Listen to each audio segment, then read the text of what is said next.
It's been over 2 years, and honestly, doesn't it still feel a little bit unreal? We all have those celebrities who feel less like distant stars and more like fond acquaintances we just haven't seen in a while. Paul O'Grady was undoubtedly one of them. He was our fiercely funny, unapologetically authentic, dog-loving national treasure. When we lost him suddenly in March 2023, it felt like a light went out in British television. A warm, slightly chaotic, brilliant light.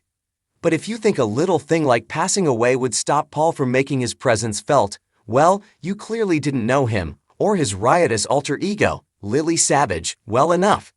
According to one of his closest friends, Paul is still very much around, and honestly, it's the most comforting, heartwarming, and typically Paul news we've heard in ages.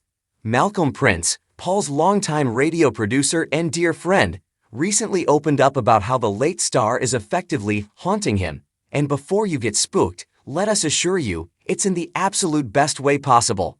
The unbreakable bond, the ghost comes. Malcolm Prince isn't just any friend, he was Paul's partner in crime on the airwaves for years. They shared that effortless chemistry that only comes from genuine love and understanding. So, when Malcolm appeared on ITV's Lorraine this Thursday, November 6, to talk about his new book, Paul O'Grady, Not the Same Without You, it was bound to be an emotional roller coaster. Lorraine Kelly, always the empathetic ear, noted how strange it still feels to use the past tense when talking about Paul. It's a sentiment we all share. He was such a vibrant life force, just doesn't feel like it fits him. Malcolm's response was incredibly touching and relatable to anyone who has lost someone dear. I talk about him as though he is still here, Malcolm admitted. But then he dropped the bombshell that had us all leaning closer to our screens. I mean, he is haunting me, Lorraine. The ghost comes, he comes to the flat. I know he does. It wasn't said with fear, but with a sense of certainty and comfort. It's that feeling when you're alone in a room, but you just know you aren't really alone. For Malcolm, Paul's energy was just too big to simply vanish. The Savage incident. Lights out. If you're skeptical about spirits, this next story might just give you pause and a chuckle. Because if Paul was going to make contact, he wouldn't do it with a subtle rattling of chains. He'd do it with theatrical flair. Malcolm recounted a brilliant anecdote involving actress Jodie Prenger.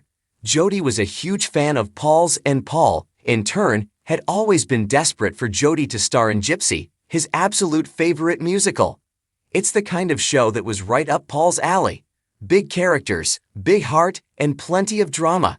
Malcolm was at Jodie's home, and they were deep in conversation about this very topic, Paul's wish for her to be in Gypsy. It was a poignant moment, remembering his passions and his support for other performers. And then, zap. During that conversation, all the lights went out in her house, Malcolm revealed to Lorraine. Now, we've all had power cuts, but the timing here is just too perfect, isn't it? And before anyone could blame a faulty fuse box or an unpaid bill, Malcolm was quick to clarify. And she can afford the electricity, don't worry. So what was it? Malcolm has no doubts. It wasn't just Paul, it was his legendary, sharp-tongued drag persona making an entrance. It was Savage, Malcolm declared, bringing a smile to everyone's face. That was Savage. Can't you just picture it? Lily Savage, unwilling to let a conversation about Gypsy go on without her input, plunging the room into dramatic darkness just to say, "I'm still here, darlings." It's hilarious, slightly spooky, and completely on brand. Lorraine, perhaps speaking for all of us who would be a bit terrified if our lights suddenly went out, asked the important question, in a good way though, in a good way. Malcolm didn't hesitate. In a really good way, yeah, and he's still haunting me. Why we still need him. Hearing stories like this doesn't just make for good telly, it offers a genuine sense of comfort.